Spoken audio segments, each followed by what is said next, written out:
Halo semuanya, selamat datang di channel bukan channel gue sih kali ini, tapi gue numpang sebenarnya. Jadi hari ini sebenarnya gue tuh cuma main. Iya, gue cuma main di sini, pengen survei lihat kayak apa sih kontennya Singka. Ternyata gue di sini gitu. Jadi bintang tamu. Terus aku udah bikin TikTok bareng juga ya.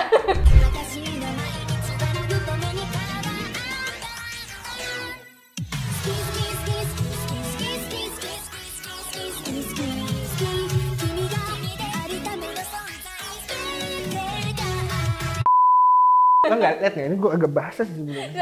Ternyata Kak Idol lebih semangat daripada aku guys. Dia kayak extra idol juga ya. Dulu idol apa sih? Nggak, dulu saya ini menyokong. Oh, menyokong. Dulu gue menyokong apa idola-idola Idola Indonesia. Notabene di Indonesia. Oke, jadi Kak Idol kita mau bahas tentang apa nih? Pokoknya kamu bisa nanya segala sesuatu tentang Jepang. Oke. Kebetulan kan aku juga lulusan sastra Jepang ya. Sombong amat. Iya. 2 tahun yang lalu. Oke, kita coba di sini. Coba Aisatsunya bagaimana? Konnichiwa. Kok gue deg-degan jadi? では、シンカさん、最近何をしてますか？特になんか活動的なものっていうのが、なんかまあタレントとしての活動は何をしてますか？今最近。 Katsudon itu makanan ya? Itu katsudon. Ya Allah. Loh, katsudon. Katsudon sama katsudon, yang satu aktivitas, satunya makanan. Emang enak, lebih enak. Iya. Kita bahas katsudon sih sebenarnya. Ini gitu. Ya, tapi jujur aku udah lupa ya bahasa Jepang. Dulu aja waktu pas masih belajar aku juga pas-pasan ya skill aku. Pas-pasan tuh kayak gimana? Pas-pasan. Jadi kayak orang ngomong aku mungkin bisa ngerti. Tapi kalau aku ditanya aku kayak ngerti nih dia ngomong apa, tapi aku nggak bisa jawab. Ya itu relatable. Nggak bisa jawab karena kurang latihan juga kan. Harusnya kan kalau bahasa itu kan kita latih terus tiap hari kan biar maksudnya inget gitu segala macam. Sedangkan aku sebenarnya dibilang nggak ada teman orang Jepang, nggak juga sih, ada Haruka, ada Ayana. Cuman kan ya gimana sih kalau misalnya udah di JKT waktu itu ya fokusnya ya JKT kerja gitu kan. Jadi aku nggak fokus ke kuliah, nggak fokus buat maksudnya memperlancar bahasa Jepang itu enggak. Jadi belajar bahasa itu sama kalau pepatah bahasa Jawa itu witing tresno jalaran soko kulino. Ya, cinta artinya? itu datang karena terbiasa, jadi harus dibiasain. iya betul. Tresno. Karena aku kurang Tresno. membiasakan. Ya, Kurang cinta. Kamu kurang cinta ya? enggak, tapi banyak banget loh. Jadi kan aku, karena aku streaming kan. Oke. Streaming terus banyak yang bilang kakak wibu ya. Aku bilang aku nggak wibu. Tapi sejujurnya aku bingung sih mengartikan wibu tuh apa. Jadi menurut Kaido wibu tuh sebenarnya artinya apa sih? Wibu. Abis ini gue di roasting nih. Kalau sama ketahuan gue sendiri sih, wibu itu dari kata bahasa Inggrisnya weeaboo. Jadi itu suatu istilah yang biasanya dipakai buat orang-orang yang dia ingin kayak Jepangan banget gitu. Misal kayak atashi hari ini mau ikut ke sana misalnya gitu. Ada yang kayak gitu, ada yang gitu. Nggak semuanya ya, maksudnya nggak semuanya yang definisi wibu seperti itu, karena istilah si wibu ini ya apa sih, iring perkembangan zaman tuh dia beda. berubah gitu loh. Sama kayak istilah otaku. Kamu tahu otaku? Otaku itu yang suka anime ya? Bukan ya? Otaku itu lebih ke kayak misalnya maniak gitu. Kita suka banget sesuatu, misalnya istilah lainnya kalau disingkat tuh ada wota. Iya, wota. Wota itu dari apa kepanjangan dari otaku juga. Jadi otaku itu sebenarnya kayak misalnya kalau gue sih Gundam otaku. Karena gue suka Gundam, apa bikin plastik model gitu tuh bisa dibilang otaku, maniak terhadap sesuatu gitu. Sebenarnya dari kata otaku tuh rumah sebenarnya. Iya. Nah, jadi kalau misalnya kita suka satu, misalnya kamu suka apa nih? Misalnya lagi ujian apa? BTS. Lagi bahas Jepang, bahas Korea gua. BTS otaku misalnya. Bisa jadi kayak gitu karena maniak misalnya, mendalami itu misalnya itu. Berarti kalau misalnya suka banget Jepang lebih ke otaku ya, bukan ke wibu ya? Ini sebenarnya definisinya Mirip-mirip agak gitu ya. Soalnya kayak misalnya gimana ya? Orang-orang yang suka nonton anime, suka cosplay, terus pasti disebutnya apa? Wibu gitu kan. Awas ada wibu gitu kan. Nah, itu apa ya, maksudnya konotasinya agak negatif sebenarnya. Jadi apa namanya, embel-embel wibu itu rata-rata sekarang itu udah apa namanya, Kesannya negatif ya, gitu. benar. Sebenarnya ya ada juga orang yang senang dianggap dia apa namanya, wibu ya. emang gue silakan. Iya, jujur aku nggak seneng sih dibilang wibu karena emang konotasinya negatif. Jadi kalau aku dibilang wibu, enggak, gue nggak wibu gitu. Enggak, tapi emang ya suka Jepang gitu. Pecinta penuh konten Jepang lah misalnya gitu. Biasanya seperti itu. Gitu. Tapi agak susah nggak sih kalau seandainya emang aslinya tuh orangnya nggak wibu, maksudnya nggak suka Jepang tapi sosok wibu, gimana ceritanya? Agak bingung nggak sih? Orangnya dia nggak suka Jepang. Iya. Tapi dia memwibukan diri. Not miss orangnya. Tiba-tiba jadi wibu. Karena lagi hype. Pas pandemi kan orang banyak yang Netflix keluar anime semua. YouTube juga sekarang udah banyak anime yang legal gitu ya. Udah bisa tonton. Rata-rata gue liat komennya itu kayak gimana tuh Kak komennya? Waifu aku. Itu cringy banget gitu loh. Kadang-kadang lihat karena sekarang kan judul-judul anime itu sekarang udah legal ya. Jadi tolong support yang legal. Iya. Tapi kalau misalnya terpaksa ya. Iya, yang di tempat legal nggak ada, jadi nontonnya yang nggak legal. Gue tuh suka guilty pleasure ngeliatin komen-komen orang. Misal anime apa, ada komen-komennya misalnya, ih opanya opanya gede banget, oh ini loli, terus ini waifu aku. Gue tuh ngeliatnya cringy banget. Iya, cringy. Ya itu ya personal gitu ya, tapi ya gitu. Tapi itu kayak cukup tahu aja tuh kayak cukup tahu, tapi baik kayak begitu gimana ya? Jujur ya, kan aku sekolahnya sastra Jepang kuliahnya. Terus teman-teman aku juga beberapa ada yang kayak gitu. Aku kan suka Jepang tapi nggak terlalu yang otaku banget gitu kan. Jadi aku cuma suka Jepang doang, terus pengen tahu aja karena kayaknya apa ya? Orang-orang Jepang tuh unik gitu, cara pemikirannya gitu-gitu loh segala macam, pokoknya menurut aku unik dan aku pengen tahu gitu kan, jadi aku belajar apa sastra Jepang. Terus temen aku juga ada yang kayak gitu, bahkan dosen aku ada yang kayak gitu Kak. Jadi aku agak jadi waktu itu waktu di JKT aku pernah ini kan cosplay jadi Hatsune Miku. Oke. Fotonya di sini ya. Fotonya di sini. Ya, fotonya di sini. Gue belum pernah lihat, terus nanti gue lihat abis ini tayang ya. Terus lagi belajar nih, tiba-tiba si dosen aku tiba-tiba nyamperin nih, Shin-Kasang, kamu cosplay jadi Hatsune Miku ya? Terus dia nunjukin foto aku kayak gini, iya gitu kan, iya sensei. Terus dia gini, ih saya kan suka banget sama Hatsune Miku. Terus aku kayak gini, oh iya. Terus teman-teman aku semua ya di sekeliling aku udah pada ketawain aku semua. Terus aku kayak, oke, gitu. Tapi dia emang notice aku banget sih. Mungkin karena dia suka Jepang banget kan. Dan dia tahu AKB, tahu JKT. Ya, mungkin terus dia tahu ini aku JKT, suka Vocaloid ya. Apa Hatsune Miku kan dia Vocaloid gitu. Terus aku jadi kayak malu gitu loh. Soalnya dia ngomong di depan kelas terus kayak nunjukin foto aku gitu. Ya malu lah lagi kelas. Dosen. Kayak ya oke. Terus jadi kayak kalau misalnya ada kelas dia kayak anak-anak tuh sensei kesayangan gitu ya. Dicengin. Jadi aku kocak. Kan bagus kalau dicengin, berarti dinotis. Oh iya. Dinotis sama betul, dosennya, iya, itu betul. penting dulu. Gue juga waktu kuliah dulu dianggapnya adalah racun buat angkatan.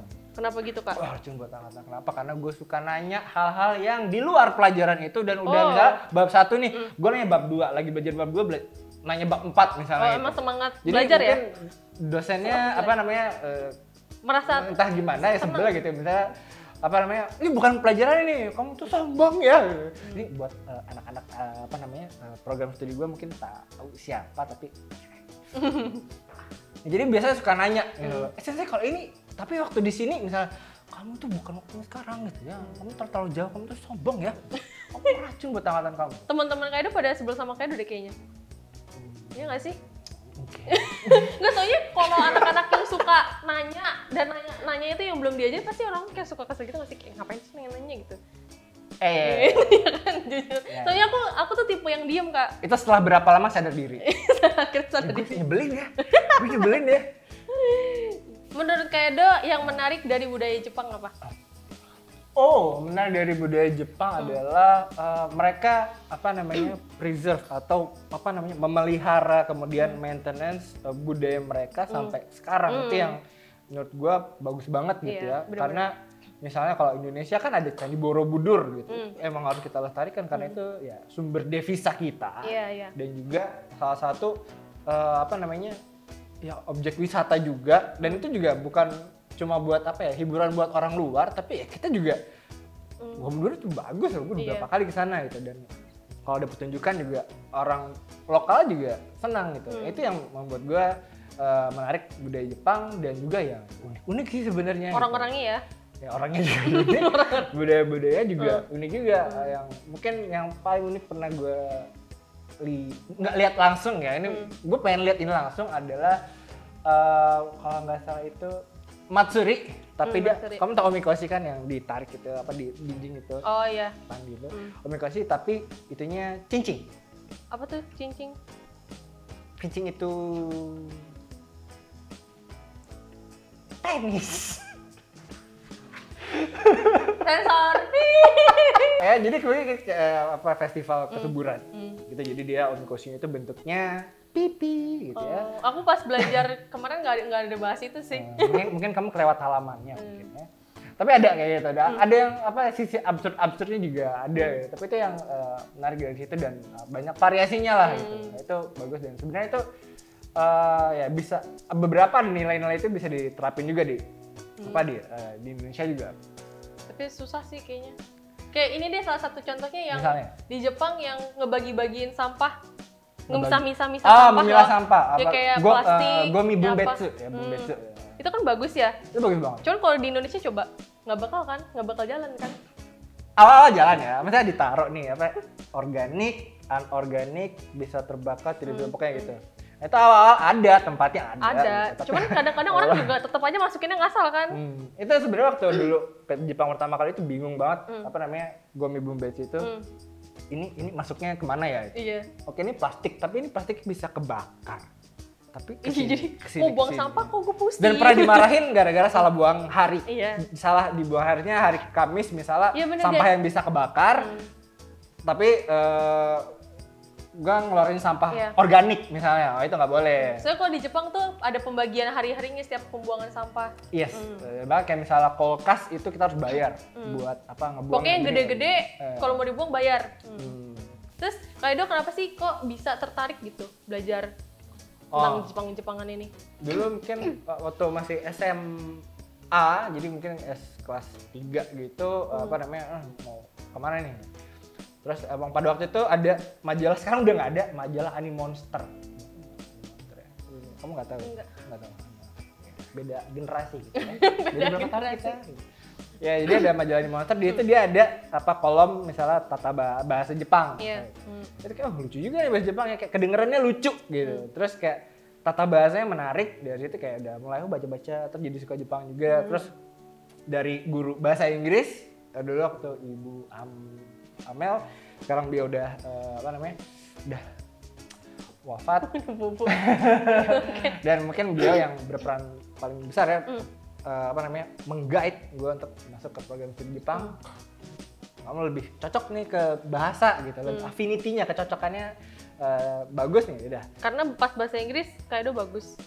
Maksudnya gampang gitu untuk I'm very good in English. Oh, ngeri. Nah dari situ udah pengen, tapi dulu harus sidang dulu sama orang tua. Kamu kenapa masuk program studi Jepang? Coba dikasih presentasi dulu. Nanti outputnya jadi apa? Habis itu boleh. Banget ya. Tapi sehari sebelum SPMB dulu namanya, gue main Ragnarok. Iya. Hari sebelum ujian. Alhamdulillah lulus sih. Alhamdulillah. Sampai gue dulu waktu lulus dapat itu di warnet, kan SBM pengumuman lewat warnet nih, masukin nomor pendaftaran gitu. Gue dapet di Universitas Jaket Kuning. Jaket Kuning. Lo sujud syukur. Sujud, gue di warnet sujud Pak. Di tengah itu ya nih komputer, nih servernya nih mas-masnya, operatornya. Gue sujud di situ Pak, gue disuruh sujud teman-teman gue. Alhamdulillah, gue sujud syukur di warnet karena gue masuk universitas. Alhamdulillah ya Kak. Habis itu 3 tahun belajar studi Jepang, itu namanya program studi Jepang. Iya. 3 tahun, habis itu alhamdulillah dapat beasiswa ke. Kakak Kaido ambil apa? Linguistik. Oh, linguistik. Linguistik, matematikanya bahasa.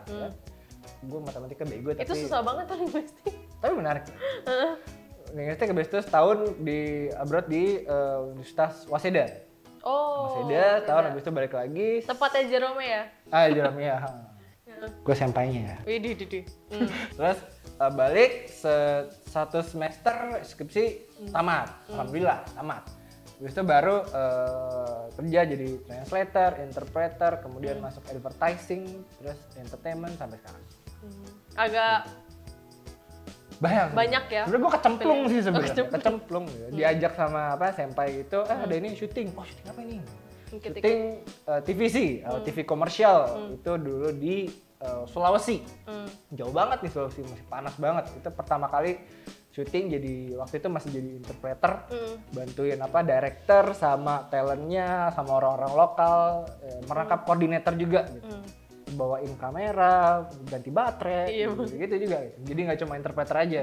Dari situ udah suka aja gitu, habis itu jadi belajar kamera, terus jadi banyak yang dipelajarin ya. Ikut next shooting udah bisa ngasih saran ke direkturnya. Jadi misalnya kayak gini nih, mungkin anak ini di area ini kayak gini. Gitu. Sampai akhirnya satu waktu gue direkrut sama ada salah satu ada grup. Ya situ. Sebut saja. Tahu gua baru suruh. Sang, minggu depan kita ke Jepang ya. Gimana? Lagi syuting gitu. Kamu besok minggu depan ke Jepang ya. Gimana? Tapi enak kan? Dulu itu kalau nggak salah Uehara-san. Oh ya. Terus Uehara-san gigi desu ka. Ya gitu, terus disuruh ke Jepang, habis itu ya terus baru tahu nama idolnya ini, namanya ini. Nggak rahasia sih kan, sebenarnya sebut aja kok, kesannya rahasia. Di sana syuting waktu itu ikut Omisoka itu acara akhir tahunnya. Itu seru juga sih, bisa di kita di backstage di acara paling gede di Jepang di akhir tahun. Itu beberapa kali bolak-balik ya. Tapi sebenarnya gue juga setahun sekali biasanya ikut festival tari juga gitu. Karena 2017 kemarin gue diangkat jadi duta Yosakoi. Yosakoi Ambassador, tari Yosakoi dari daerah. Pantesan tadi TikTok semangat. Terus kalau drama Korea sama drama Jepang. Waduh. Tolong dikasih warning di sini ya. Saya hanya studi komparasi. Soalnya berbeda kubu nih. Kubu penyuka Jepang dan Korea kayaknya kurang akrab ya. Tapi to be fair aja sebenarnya konten dua-duanya menarik. Mereka punya keunikan masing-masing. Stylenya juga masing-masing kayak gitu. Apalagi kayak misalnya dari sinematografi bisa kelihatan jelas banget. Kalau misalnya Jepang itu lebih real, tapi kalau yang Korea biasanya agak sinematik. Terus juga dari genre-genrenya biasanya kalau drama Jepang tuh kalau menurut gue menariknya adalah mereka bahas tentang profesi, tentang industri. Jadi kayak misalnya kalau profesi ada yang drama tentang keisatsu atau polisi, bengoshi atau lawyer, terus macam-macam. Jadi sebenarnya banyak banget ya sebenarnya kalau misalnya kita mau usaha nih startup atau apa bisa idenya juga bisa lewat situ gitu. Karena mereka dramanya nggak buat main-main karena ada advisernya atau konsultannya juga di situ. Jadi kalau misalnya dramanya tentang lawyer, ada scene misalnya lawyernya lagi ngapain? Lagi sue atau ada advisernya, harusnya gini, nggak boleh gini. Ini bahasanya nggak bisa dipakai di sini. Biar kayak real banget lah. Berarti bener-bener valid lah gitu. Terus ada Taiga Dorama juga, itu biasanya drama kolosal. Jadi misalnya Uesugi Kenshin, tokoh-tokoh perang zaman dulu, Sengoku Jidai. Drama Korea juga sering tuh bawa-bawa tentang kolosal. Nah, kalau drama Korea, gue juga suka nonton drama Korea karena gue paling suka itu dari segi romantisasinya. Iya, karena emang gimana ya, bikin baper gitu ya. Feel-nya dapat gitu kalau. Kebanyakan akhir-akhir ini tuh drama fantasinya bagus. Kayak misalnya dulu gue nonton Goblin. Goblin bagus. Terus Fox itu apa gue lupa. Nine-Tail Fox kalau nggak salah. Oh, yang ada Kim Bum. Idomuk, itu tadinya by the way. Ada sequelnya. Itu sama, jadi yang itu nonton nggak Kak? Ada yang ceritanya dia masuk ke dunia game gitu. Ada itu drama Korea, aku lupa judulnya apa. Memory of Alhambra bukan? Iya, itu benar, Memory of Alhambra. Itu bagus juga tuh. Ada itu juga. Terus juga kebanyakan kayak Double to World, dia cerita tentang tokoh komik jadi itu aku nonton. Itu menarik karena kebelakangan ini juga mereka ambil dari webtoon. Iya, dari webtoon. Live adaptation. Itu menarik banget. Kebanyakan sih kalau misalnya ingin yang pengen romantisasi banget, romantis banget tuh biasanya drama Korea. Iya, drama Korea. Dan akhir-akhir ini juga ada kayak misalnya yang lagi rame misalnya Squid Game, misalnya yang baru-baru di Netflix gitu. Tapi sama juga, kan kayak yang Jepang Alice in Borderland. Iya, Alice in Borderland. Ya, jadi kayak survival game. Itu juga menarik juga sih. Gitu. Kalau disuruh pilih antara drama Jepang sama drama Korea, pilih mana Kak? Wow. Ini udah dari segi udah whole package lah ya. Iya, udah whole. Sinematografi Jepang apa Korea? Enggak gitu ya, tapi enggak. Whole package. Ini semuanya secara keseluruhan. Overall. Iya, overall.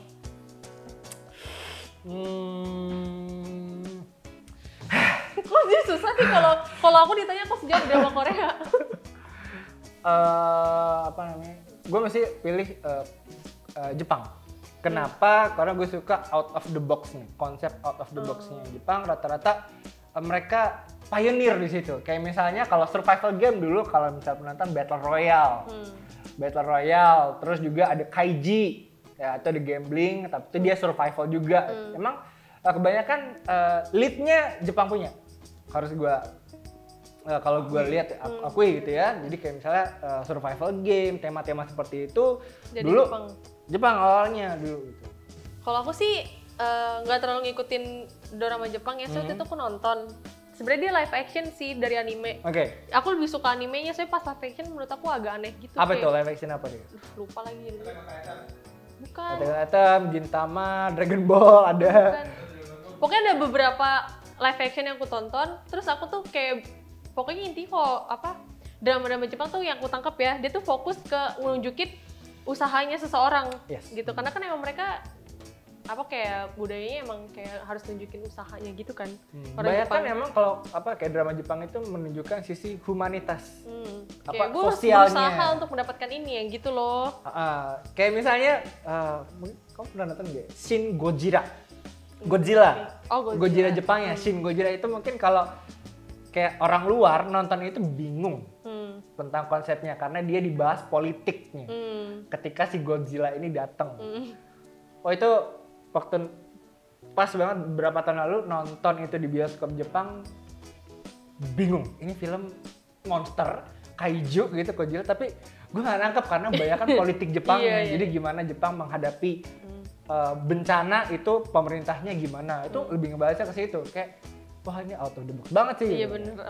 Daripada ngebahas monsternya, dia ngebahas politik negaranya sendiri gitu. Itu menarik gitu. Rata-rata konsep-konsep aja itu yang bikin menarik kalau di konten Jepang gitu. Kayak aku kan juga beberapa kali kayak nanya kan, rekomen dong kayak drama Jepang waktu itu kan masih kuliah, jadi aku pengen aja sembari belajar gitu kan maksudnya. Terus kayak direkomen ini nonton, kok kayak kurang tertarik ya nonton drama Jepang, kayak mendingan nonton anime. Kalau aku mikirnya gitu ya, pribadi mendingan animenya yang gue tonton daripada dramanya, kayak kurang suka gitu. Makanya aku lebih pilih drama Korea. Drama Korea ya. Tapi kalau anime ya udahlah, semua orang pasti suka anime nggak sih? Iya. Gak tau, kayaknya menurut aku kayak yang nggak terlalu suka Jepang pun pasti nonton anime. Ya minimal Naruto, Doraemon, Ninja Hattori gitu loh. Pasti nonton gitu. Tsubasa, aku juga nonton Tsubasa lari. Jadi standar TV.